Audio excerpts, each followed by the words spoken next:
So I was at the car show the other day, and this girl comes walking up to me, a real attractive girl, had a cute little outfit on. She says, "Hey, can I get my picture taken in front of your car?" And I'm like, "Yeah, absolutely." She says, "Oh, don't worry, I'm normal. I'm not a stalker or anything." And I'm like, "I'm good either way." Either way. But this car is one of those cars that's going to attract men. I think so. Yeah, I agree. I mean, this one reminded me of a car called the Egoista that Lamborghini did. It was a concept car. Egoista means selfish in Spanish. And it was a one-seater, but the same cockpit style. And you know no chick is going to be stepping over the fenders to get in that car. And this one looks like it might be a little bit difficult as well. This car should have been a side-by-side. Well, I mean, also, though, like I was saying with the what do you call that?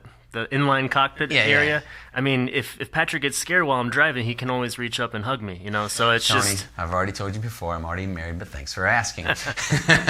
No, this car, if you took this car to, out on a date kind of thing, I think it just look awkward with two people getting out of it in the inline. I think it's too far into the future. I don't think they're wrong in the design. What if you Ubered your date to the restaurant and then you just took this?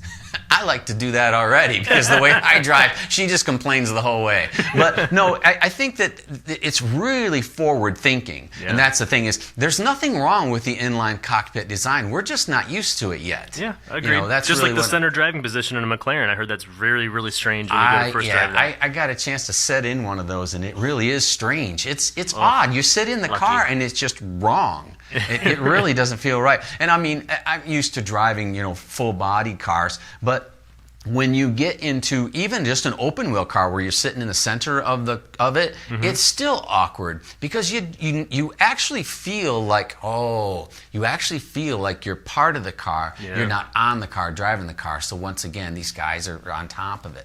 I love the side intakes and things like that. I love the splitter. It's really beautiful, but it looks like it sets dangerously low to the ground. I would imagine. I would think this thing would have some kind of hydraulic lift on it or something. Oh, yeah, to be if able it does to have that, that would really help. I'm sure it would. Beautiful choice of wheel on the thing. Yeah, great looking wheels. I mean, the body panel is all carbon fiber. Even the vent guards or the intake, the center intakes for the mesh, it's carbon fiber. It's not metal mesh or anything like that. It's actually carbon fiber, which I thought looked crazy. I saw in the engine compartment and had all those crazy cradles and structures and things, and I don't find that 3D printed material particularly attractive. I mean, it's not Dingo Ate My Baby awful, but it's not really. I'm going to have to get used to that. I think it looks beautiful. I know when I saw that on what was that car that had the brake caliper that was all done in 3D? Oh, the Bugatti Bolide that we talked about. When I first saw that, I was in awe. Yeah. And I says, wow, that's crazy looking. And I still did this on this, but I still, like I said, once again, it's not particularly attractive, but I think over time you will start appreciating that for what it is. Yeah, I mean, I always looked at it and it looked so futuristic, and one thing I heard in some of the videos of this, and the best way to describe it, is that those pieces that are 3D printed are organic in shape. And what I mean by that is, like, if you look at the human body and where our tendons are and how they flow, the organic shapes that the computer designs for these is to use as little metal as possible, but also being just as strong as a big chunky or bulky piece of metal, like that's maybe cast. I am going to need a lot of alcohol to consume what he just gave me. Cue the whiskey, girl.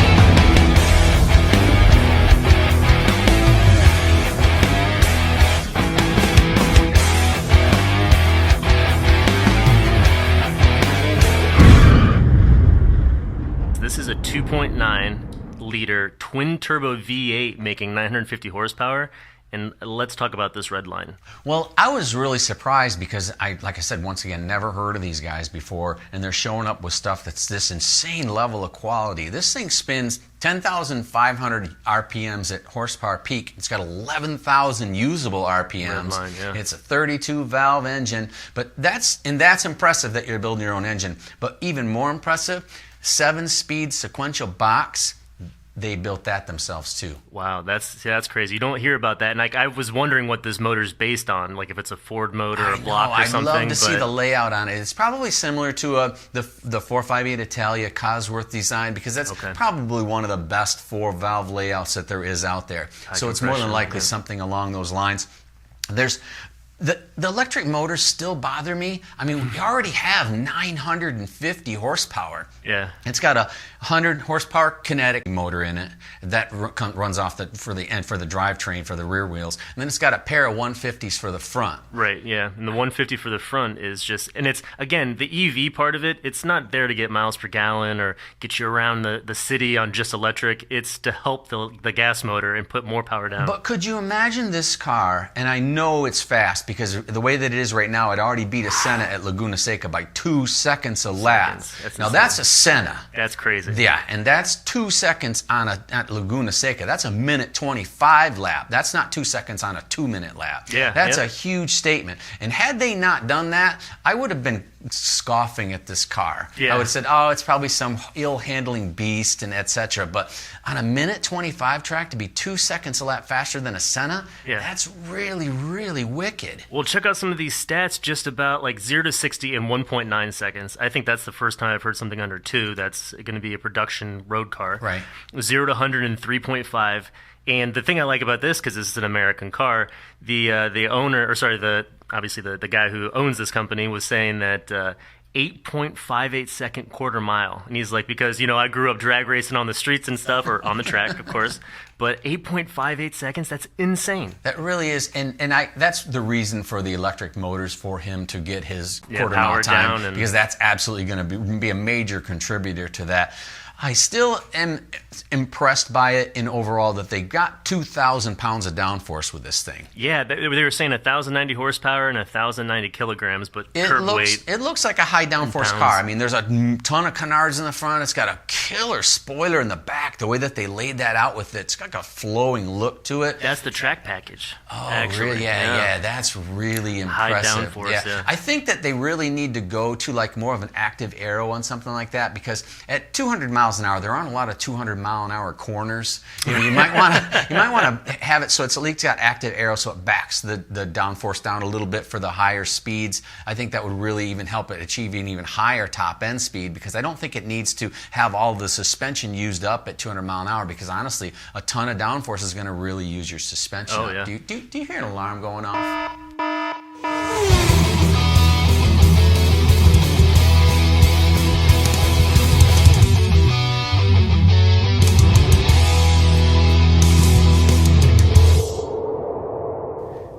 Anytime you ever see something like that, it's always preempted by the phrase, I saw this on a cartoon once, I think I can do it. Oh, and no. That's always happens. You're always getting rid of your car and you take it for that one last ride, and you always push it to the limit, maybe a little harder than you ever were gonna, and then you end up like that. Yeah. And there was a car you were talking about in Australia.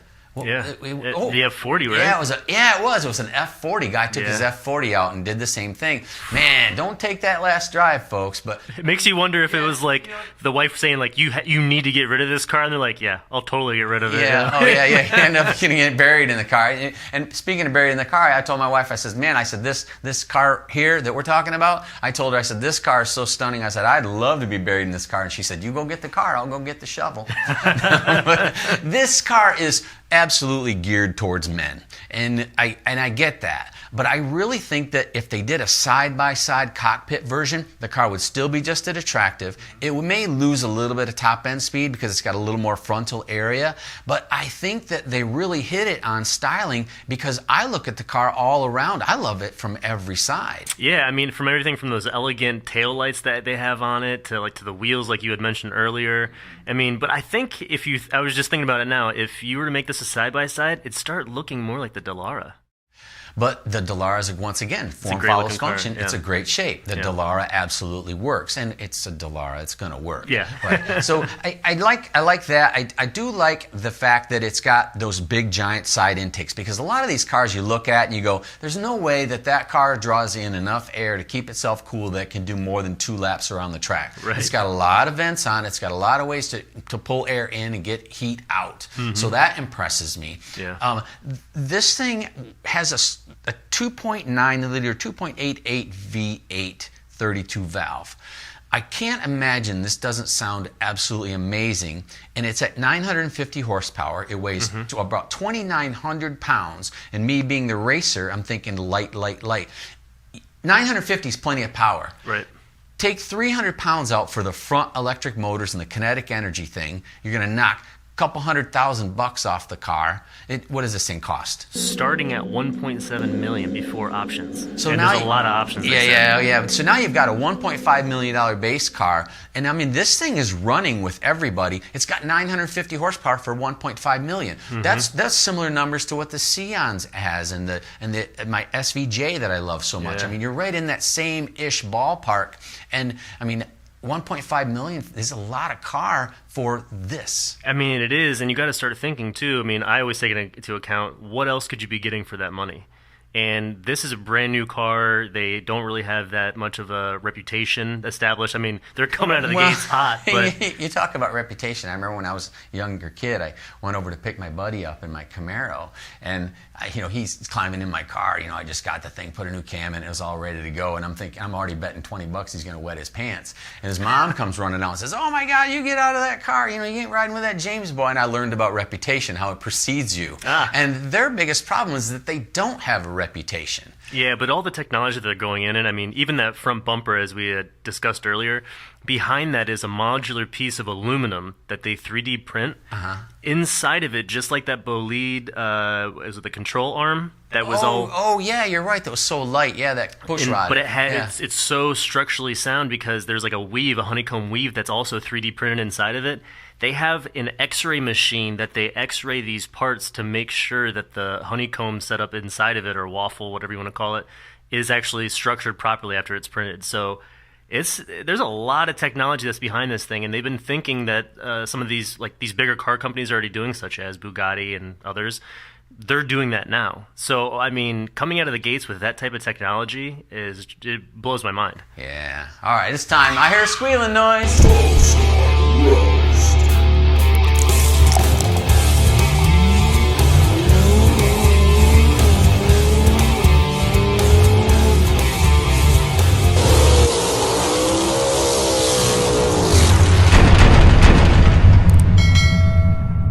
Obviously, you know that I'm attracted to the car in a man kind of way. But as far as overall, I still have problems with it.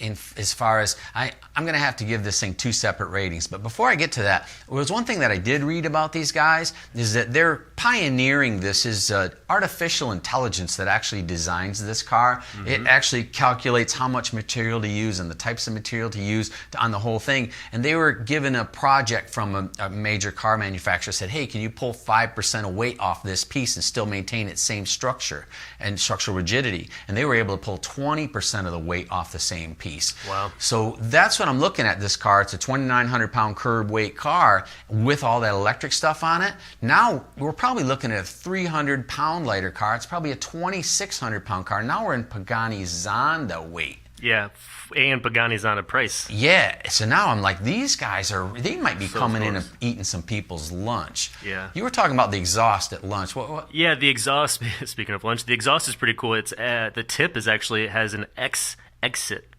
And so if you look closely at the way it's printed, there's like 4 channels that meet, and the exhaust crosses when it comes out. So if you're shooting flames out of the exhaust, it'll actually be shooting X flames out of the exhaust because of the way the exhaust is there. And I guess they didn't mean to do it. It just happened that's what happens if exhaust, the flames come out of the back, but kind of neat looking. On styling, though, I'm still going to ding this thing. I'm going to give this thing 2 different ratings.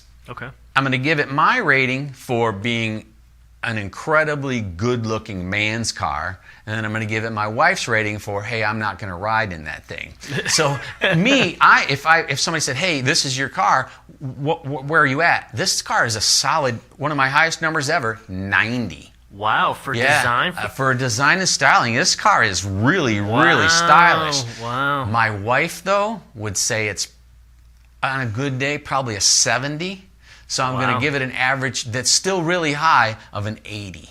Wow. Okay. Yeah. I mean, I was as far as design. I mean, I think I would rather have this car without the body panels and just have it in my garage to stare at, because the way that the exhaust is designed inside, the way that all the pieces of the frame and everything just look beautiful to me when they're going through that. It is a really attractive car with all the body panels off it. I was looking at some of the stuff. The chassis and stuff, I'd love to have a poster of it. If you get a chance to check it out, I mean, look at that. That's really a good-looking car with the body panels off. Because most cars, you take the panels off, they get pretty hideous. Yeah. This thing looks like an incredibly complex work of art. Yeah, it definitely is. Well, like a Zonda. Right. Yep, same thing. Exactly. So, I mean, I gave it actually, I guess I was being hard on a 70 for the design. And that was actually, I had a range. I initially said 66 to 70, just because there are some things that are designed that I think that look beautiful. This, underneath its skin, is gorgeous, which it's always on, look within, not without. In performance, though, I still have to be a little conservative with this car because TBD. It did go, yeah, exactly. It did go fast around Laguna Seca, which is a 1:25 track. But can it do multiple laps of it? Does it wear its tires out super fast? I mean, is it sorted out? I mean, is it really going to be a really good race car? I mean, I'm optimistic. Is it sorted out? Right, yeah. I'm optimistic because everybody can make a car that goes really fast for one lap. Tesla. Yeah, sorry. You ask an electric car to go out at Sebring in the summertime and run 15 laps on the short course, it ain't going to make it. No. It's not going to make it. But you take like any Ferrari out and run lap after lap after lap, the only thing holding you back is wearing out your tires and running out of gas. Yep. And you can change those in 30 seconds. Yeah. You can't even fill a battery up in that kind of time. So electric cars are interesting, but they're not supercars. They're just really fast quarter-mile cars, and they'll get some top speed. But I still don't deem them in a supercar category. This I deem in a supercar category. For sure. Because it's got that engine. And that engine is the determining factor in giving this thing this high number that I want. And I wanted to go really high, but I can't go super high because I need it to run more laps and do more stuff. So I'm going to be conservative, and I'm going to make it square at 80. So it's 80 in styling, 80 in performance. Okay, I'm not too far off because I still think it's like to be determined. I know they're doing this stuff for the press and Laguna Seca and this and that, but I want to see when like the Road and Tracks or the Motor Trends and stuff start taking this car out, or Carfection, all those other companies. But I gave it a 69. Wow, you're really playing it safe, which is probably a good way to play it. So it gives us a good safe average on both ends. Nobody will get hurt on this thing because they are a new company. Yeah. But from what I see, man, congratulations. What do you say? Zinger. Got a toast from us. Congratulations, you got a toast.